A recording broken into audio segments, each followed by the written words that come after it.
Saudara, Amerika Serikat klaim Iran telah mengajukan proposal perdamaian baru. Presiden AS Donald Trump menyebut Iran dalam keadaan runtuh karena minta Selat Hormuz segera dibuka. Sementara Iran menegaskan perang belum berakhir. Mereka bahkan telah memperbarui target serangan militernya.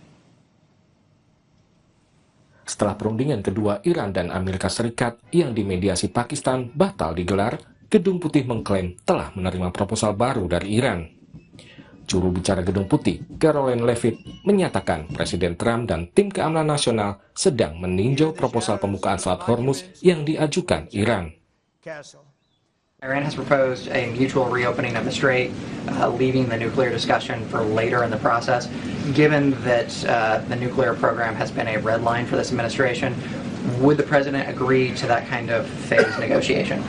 Well, only because it's been reported. I will confirm the president has met with his national security team this morning. The meeting may be ongoing, maybe not. I don't want to speak affirmatively because I was prepping to come out here. But the proposal was being discussed. I don't want to get ahead of the president or his national security team. Sementara Presiden Trump dalam media sosialnya menyebut Iran diambang keruntuhan.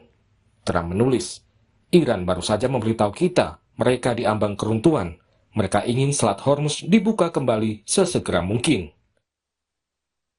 Iran dikabarkan bersedia membuka Selat Hormuz dan mengakhiri perang dengan syarat perundingan soal nuklir ditunda ke perundingan tahap selanjutnya. Menanggapi usulan Iran tersebut, Menteri Luar Negeri Amerika Serikat Marco Rubio menyatakan, bagi Iran, Selat Hormuz ibarat senjata nuklir ekonomi. Iran telah menggunakan Selat Hormuz untuk menyandera dunia. Karena itu, menurut Rubio, akan sangat berbahaya jika Iran memiliki akses ke senjata nuklir. The Straits is basically the equivalent of an economic nuclear weapon that they're trying to use against the world. And they're bragging about it. They're putting up billboards in Tehran bragging about how they can hold 25% or 20% of the world's energy hostage. Imagine if those same people had access to a nuclear weapon. They would hold the whole region hostage. Sementara juru bicara militer Iran, Brigjen Muhammad Akraminia, menegaskan negaranya tidak menganggap perang dengan Amerika dan Israel telah berakhir. Militer Iran telah memperbaharui basis data target-target serangan militernya selama gencatan senjata.